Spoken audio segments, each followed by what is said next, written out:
keep in mind that everyone is on their own journey. You're not alone in this. Becoming whole is absolutely a process for the rest of your life. So give yourself time to bloom in your own unique way. There's no such thing as being a late bloomer. You bloom at your own time and pace. 3, 2, 1. Welcome to the Campfire Circle. I'm your host, Tanya Bhattacharya, and I empower purpose-driven women in building influential personal brands that drive change and raise revenue. We all talk about getting a seat at the table, but why though? Who wants to sit in a stuffy boardroom anyway? Let's reimagine the ultimate space of leadership as a campfire circle, where we share stories that inspire movements, build brave communities to huddle together with for warmth, and where there is always room. Come sit with us. So I'm so grateful to call Andi a dear friend and a beta bae, actually, because she was one of the very first women to work with me as a beta when I was just a wee baby entrepreneur, which wasn't that long ago. And Andi's an incredible friend, cheerleader, nonprofit founder, advocate for women and girls, and just an all-around incredibly awesome person. So after experiencing cyberbullying in 2009, Andi researched bullying during her studies at the University of California, Irvine, UCI, another thing we have to celebrate having in common, zot, zot, zot. So for over 10 years now, Andi has studied bullying and how it affects both children and teenagers. And in 2017, Andi founded Bloom Foundation, a 501c3 organization that empowers teen girls to grow through challenges, not just go through challenges, but grow through challenges by providing an inclusive community and essential tools to bloom with confidence as leaders. Andi, thank you so much for being here. Yes, no, thank you, Tanya. I'm so excited to be here. And I am excited to talk to you. Yes. So, Andi, first of all, I would love for you to tell us your story. So how did Bloom Foundation come to be? Yes. And Tanya, I just want to say you're one of my favorite people. And I was so honored to be a part of the beta testing and that experience. It was life-changing and you're amazing. So I wanted to start with that too. But yes, let me share a little bit about Bloom Foundation, how it came to be, how it started. I absolutely love talking about that.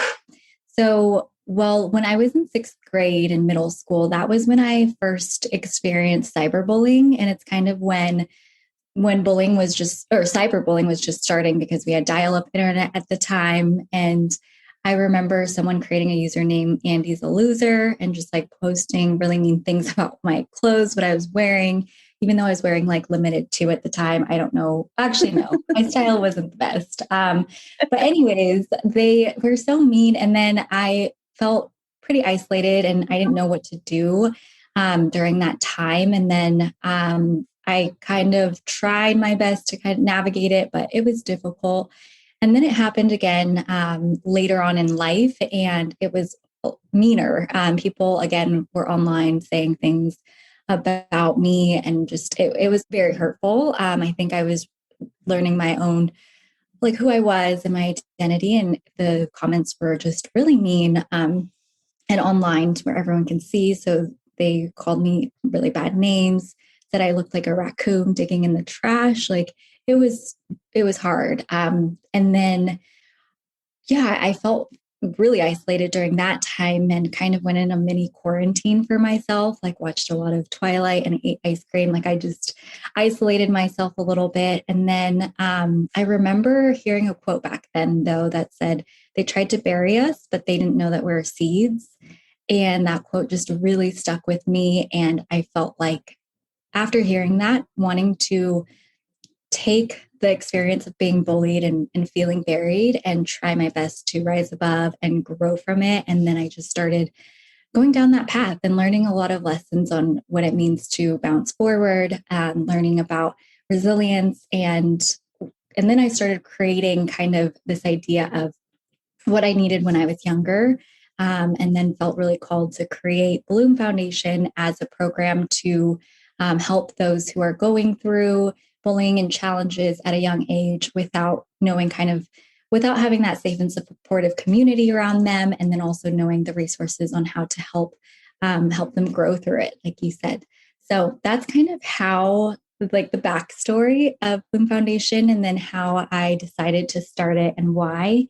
And then since then, it's just been really amazing to have people come alongside and create Bloomed into what it is today. And definitely is a byproduct of so many people who have contributed and built Bloom together. Oh my goodness. Every time I've heard your story before, but every time I hear it, I get chills. I get so grateful because, you and I were born at an interesting time. I very much remember life before social media, before even cell phones, right? When we were much younger, and if somebody was bullying us at the playground, like we could see their face, we knew who it was. Mm-hmm. And yet, when we got into college, Facebook had just came out. And I remember all of these sites like Juicy Campus and like I don't even remember what they were called, but Anonymous essentially College Board, right? AC. anonymous college board. Yes. Mm-hmm. And I feel like if one got shut down, another one just started. But now you are actually using social media in ways to create community, to bring people together, to provide solution, to provide hope. And Mm-hmm. so how and where do you show up with your own personal brand and with the Bloom brand on social media? Yeah, so I know it's interesting how there's just social media as a whole new thing that we have now that can really just bring a lot of different, it can bring hope, healing, and also hurt. So it's a mixed thing. But for us, for social media, we definitely strive to be a place that's safe, supportive, and encouraging, empowering, empathetic. I feel like those are great adjectives that we want to show up as in on social media and online.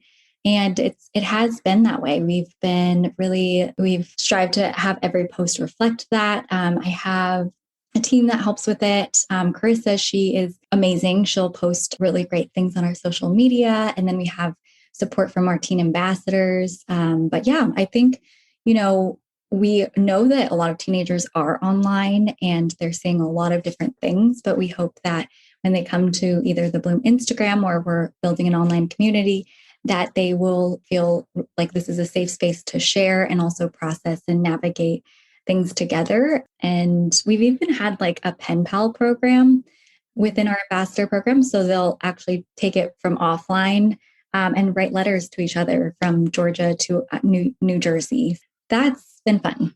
Yeah. I love that. Oh my goodness. I remember having a pen pal when I was younger, and I would get so excited to get the mail, and I'd be so excited to write back in my Hello Kitty stationery. There's something really special about getting mail, and everything you just said is beautiful. Because yeah, I mean, social media is not inherently good or bad. It's how humans use it that dictate the Mm-hmm. outcome. Mm-hmm. And really, Andy, I want to give you some flowers because I can imagine how much bravery it takes to continue showing up online, sharing your vision and your purpose when the, quote unquote threat of cyberbullying continues to exist. So I'm curious to know, how do you stay brave and continue to safely and sustainably show up, like on podcasts like this and on social media, et cetera? How do you continue showing up? Yes, I absolutely love this question because it's so real. I think, just being honest, it is definitely a conversation that I have is it that it's scary to show up, that fear of being judged. When I had it when I was younger, it doesn't necessarily leave when you're older. So it is there and it's present. But I think a few things that help are just reminding myself that, like, one thing I share could be helpful.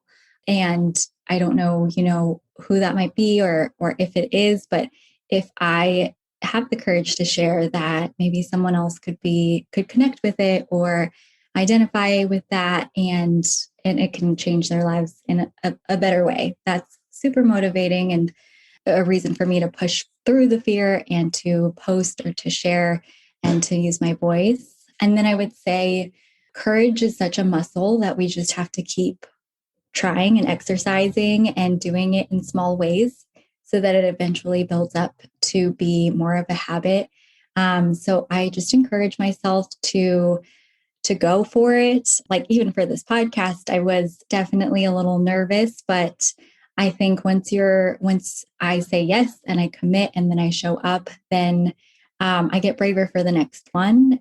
Also, I think it's super important to just keep those like tiny, little victories and accomplishments in your pocket so that you can see that. And then that's a great motivating way to encourage yourself to keep going, to keep showing up. And I love this quote by Brene Brown. It's sometimes the bravest and most important thing you can do is just show up. And so I think that's like part of it is just showing up. And that in itself is brave enough. That's what we can do is show up with what we That's what we have. can do. That's what we can do. And I'm grateful that we are working out our courage muscle today. We're in the gym today because, being even on the other side, it can be scary. And I think podcasts are a great place to practice that vulnerability. And because we can edit this, if we mess up, we get to edit it. And that's a wonderful thing. And something else you said really resonated with me too. The piece around the more we do it, the easier it gets. Because I think that what I've seen for both myself, for my clients, for people that I am friends with and I love, when we practice showing up and get courageous, we attract people who needed to hear our message. And we get direct messages, we get comments that are exactly what we needed to see. And we kind of build a brave community through being vulnerable ourselves. And that community existed before, but we didn't all know about each other. And I think in a way that's almost how movements get formed is one person or a couple people get courageous, people find that courage, get attracted to it, and something really beautiful emerges. And I think that's in a way what kind of has happened with Bloom. And can I say too that the group that we had, they're so supportive too. So one thing too that's encouraging is just to know that I have a group of women who will champion and, at least just be there for encouragement and support.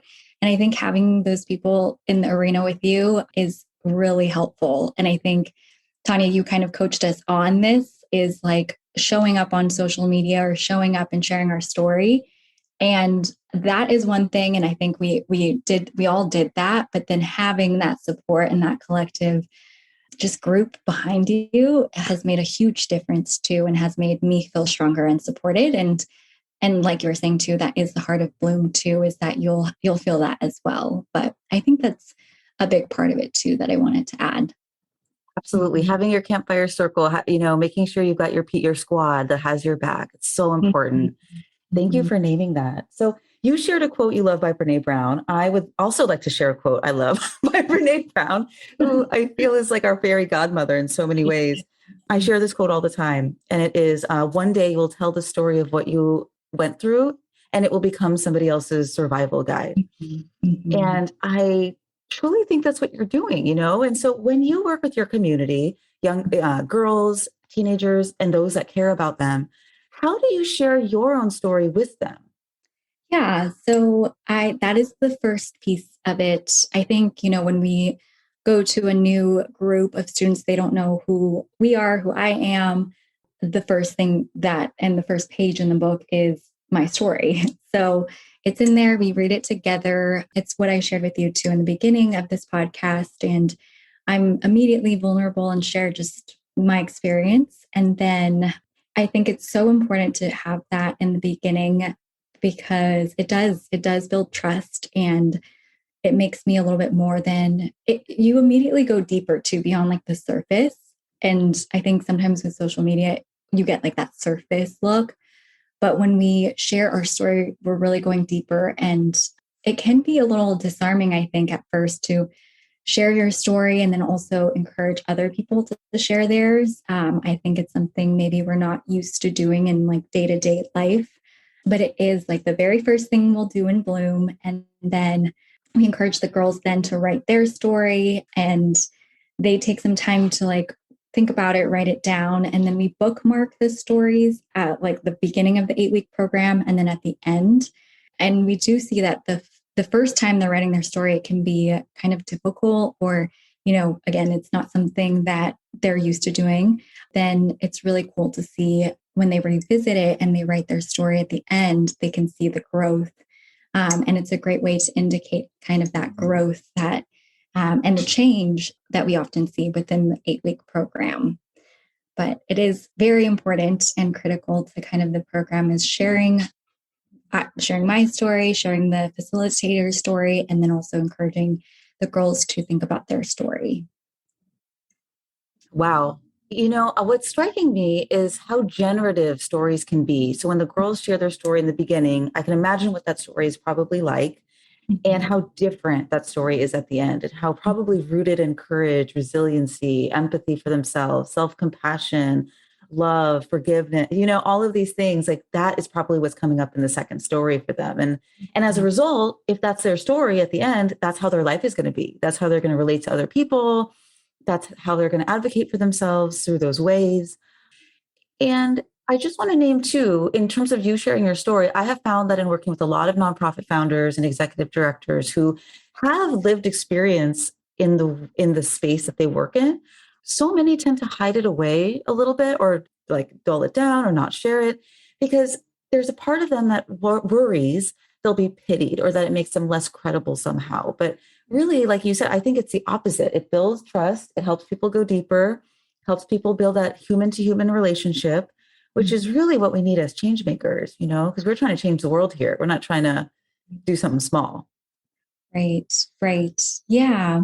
And yeah, I think in storytelling, there's kind of a point of connection during stories where you can see yourself in that story or identify, a time that you felt that way. And I think that's really helpful when we're asking other people to think about their story.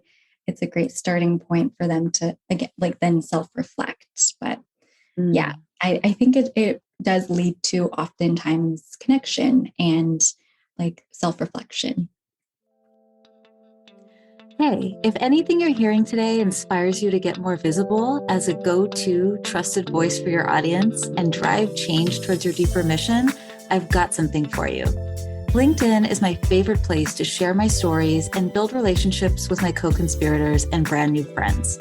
So I put together a free resource with 14 prompts to create your next post on LinkedIn. Take all the guesswork out of what to say and just start building your impact and influence. Be sure to tag me in your post so I can come by, cheer you on, and amplify your message. You can find those free prompts in the show notes. Okay, back to the episode.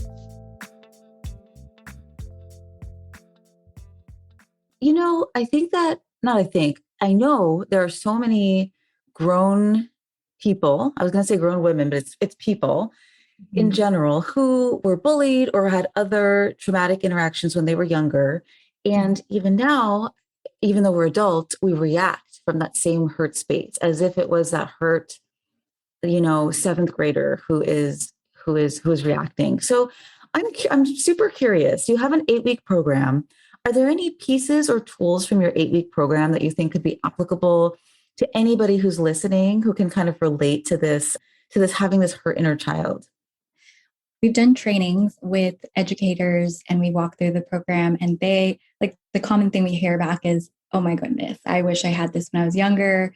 Or like, even as an adult, this is really speaking to me and helping. And you're right. I think, the inner child definitely, I think addressing the inner child and giving our inner child that compassion is so incredibly healing.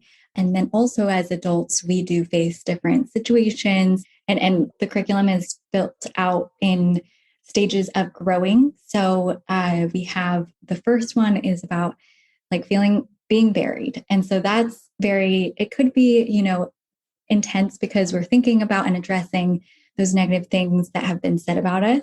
But by addressing them, we're able to replace them with like a more empowering truth. And I think that's a great place to start and a great place to get in the habit of doing that. So that's the first one. And then being planted is about then looking forward and thinking about our goals, where we want to go moving forward from that place of hurt.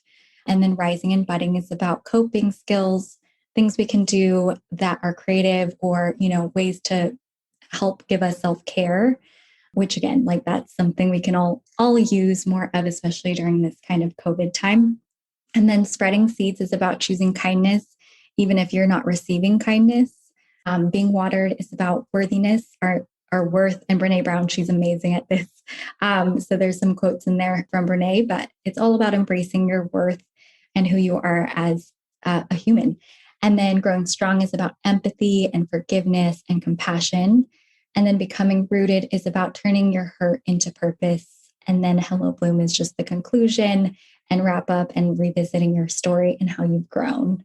So that's a little summary of the program. And I think absolutely that it's just really helpful for anybody who has lived and has maybe gone through some harder, challenging things to reflect and then kind of take that process of growing and apply it to their lives. Well, talk about self-actualization. That is an incredible journey and to go through it 8 weeks. And I can imagine even going through it over and over and over because different things come up at different times. But wow, that is really fabulous. Thank you. Yeah. And even as you know, for myself, I'll grab it if I'm going through something hard and then, do the workbook and just kind of write things down and I'll feel a lot better after. So it's something. And I've also heard from a Bloom student who took this. I saw her 6 months later and she's like, I still revisit the workbook. She's, I think, going through a move. And so that was a time of transition. And she said that the book really helped her, just for her to know that this is a tool that she can take, and not just during the 8-week program, but, after that, and, after the cohort ended, that she was still using it was really encouraging to hear. Yes. Good. So good. Is there a certain maybe prompt or page or exercise from the workbook that just pops out first in your mind that maybe you can share with our readers as kind of their inspiration for the day? I think the worthiness one. So that's being watered. And I think worthiness is so good for anybody. And like the section says, this doesn't happen overnight. So it's a process, but just know that you alone are good enough. You're worthy, you're beautiful. And by being yourself, you put something in the world that was never there before. And I think this is just a lifelong process. It's embracing our worth, knowing our worth. And so I'm going to read this part too. Keep in mind that everyone is on their own journey. You're not alone in this. Becoming whole is absolutely a process for the rest of your life. So give yourself time to bloom in your own unique way. There's no such thing as being a late bloomer. You bloom at your own time and pace. Different people and different flowers bloom at different seasons. And one thing I would love for everyone to think about today is 10 reasons to love yourself. And it can be anything, something about your character, your appearance, your personality, just 10 things. But just to challenge you and to write that down today would be awesome. That would be awesome. And I'm going to take you up on that. And if you're feeling really brave today, you listeners, I feel like one thing you could do too is maybe ask somebody that you love to answer those questions about you too, right? Yes. Yep, that's another one. We have ask a friend, a teacher, anybody, a coach, 3 things. We actually ask 3 adjectives to describe you. So that would be a cool challenge. There's something really juicy there. And I'm tying it now back to kind of more personal branding work, thought leadership work, and kind of the work that I do, storytelling work. In the pre-work before my VIP day, I actually have participants reach out to people that they trust. Maybe it's an old boss, maybe it's a colleague, or maybe it's even someone who works for them, right? And they ask them, how do you perceive me? What would you come to me for advice for? What do you think I'm good at? And every time people are surprised and really positively surprised. And I think this can be a really cool exercise just to figure out how because we are too close to ourselves, right? We are in the muck with ourselves every day. And so to have somebody hold up a mirror to you can be really healing, but also really helpful just from a perspective of, okay, how do I want to present myself in the world? Oh, this is what people already think of me. Yeah, I just wanted to name that. Thank you. Yes. And I think, we can be so hard on ourselves and just so focused on what we can do better. I think we also live in a self-improvement culture, which is great. But also it can lead to being really strict and hard on ourselves. And then I think it's so helpful and healthy to get that outside perspective and to adopt it, and, sometimes if it's just us, And sometimes we can be super critical to ourselves. And that's kind of what we touch on in the first section is sometimes those negative voices are coming from ourselves after, or maybe from an instance from way back when, but we've been carrying it. But I think that this is so helpful to kind of, let that go a little bit and then have someone else who knows you and loves you speak into you and share what they see from you and think of you. Mm-hmm. Yes. Yes, yes, yes. And, speaking of community and, and really and generating beautiful things, I would love for you, if you're open to just tell us about the process of birthing Bloom Foundation as in the nonprofit, because it went from a deeply personal experience to Mm-hmm. an idea in your head, right? To now like a very tangible thing with board members and clients. And like you said earlier, teen ambassadors and a 501c3 designation and maybe a fundraising event coming up in 2022. And so, like, looking back on the journey, what has that process been like? Yes, I know. So it's been great. It's been filled with ups and downs, though, too. Lots of learnings. I feel like I'm constantly learning and growing. There's actually, we talk about in Bloom too in the beginning, is to try and let go of perfection and be open to learning and growing together. And I think that's definitely been like the motto for myself too, although sometimes I can be a little bit hard on myself and things like that. But it's just been a lot of learning. I do want to share, though, one of the first things that really helped me was to hire a friend slash consultant just to have somebody dedicate time for me to verbally process and to share, this is my dream, this is what I want to do. They recommended a book to me that has been so helpful. It's called Will It Fly by Pat Flynn. And we kind of went through that book together, and it helped me do some of these exercises. And Tanya, like, if I would highly recommend working with you. I wish that, that was available for me back then, but we did those exercises that we're kind of talking about, and it was really helpful to do that. And then from there, just I kept meeting wonderful people to help move the vision forward. I had an incredibly talented graphic designer help with the branding and, Bloom Foundation. And then I just did one step at a time, got the 501c3 status, again, kind of pushed through and just figured it out. I did a lot of Googling and figuring things out and applying for that status, receiving the status. And then I think, as we were mentioning before, just sharing the story, you'll find that people connect and then want to help and be involved. And so I saw a lot of that happening too. And then even the program partners that we've had happened pretty organically. And then, just I think one thing led to another. And then I just kept learning and growing throughout the way, making some mistakes, learning from them, and then continuing to move forward and continuing to show up and be brave in that. But that's a little bit about how I would describe it. And then I'm just immensely grateful for the people who are involved and the board that I have, the staff, and the just amazing, people who are on like the leadership committee and things like that, and the lovely ambassadors who help spread the word and message too. And I think it's hard to describe how it happened, I guess, but I'm very grateful for those steps of just continuing to move forward and then having people join along the way. Yeah, well, and thank you for naming that the story is a big part of that, because I think when you're creating a big change in the world, I think your story helps paint a picture of the vision that you're trying to march forward towards. And so Mm-hmm. if you don't have that, it's kind of unclear to people how they can help, what the point is. And I think you have done an amazing job, especially with your ambassadors, of building a model of really almost like it's like a movement model. It's a decentralized leadership, because you've got ambassadors out there sharing the work, and it doesn't have to be you talking to every single person. You've got a team, you've got a movement, and that's a really beautiful thing. Mm-hmm, mm-hmm. Yes, yeah.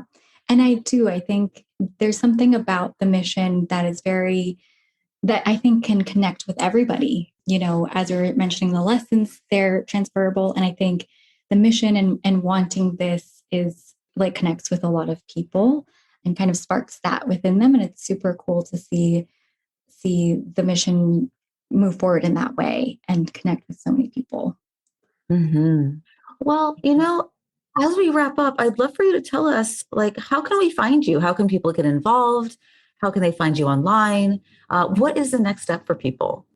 Yes, thanks. Yeah, it would be great to follow us we're very active on Instagram. So our handle is at Bloom Foundation, BLOOMFOUNDATION.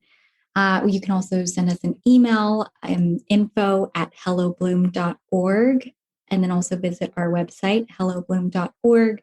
And there's more information there on how to get involved, sign up for a volunteer application, or donate and give on our site too. So those would be the best ways. Thanks, Tanya. Yeah, that's so awesome. And I followed you on the gram for a long time, and Yeah. you post such inspirational stuff. Like, I highly recommend following. And, really, thank you for coming on the show. Thank you for sharing how your stories have become your strength, how you're continuing to learn from them and bring people along on this journey of blooming and becoming their best selves. Like, I just love it. Thank you for doing everything you do. Absolutely. Thank you so much for having me, Tanya. It was amazing. Thank you. Absolutely. What'd you think? Leave us a review on Apple Podcasts, or even better, reach out and let me know through lumosmarketing.co. Yes, that's Lumos, as in the illumination spell from Harry Potter. Because when you shine, magical things happen. You can get social with me on LinkedIn, and of course, check out the show notes to stay in touch with our guests. Let's talk soon.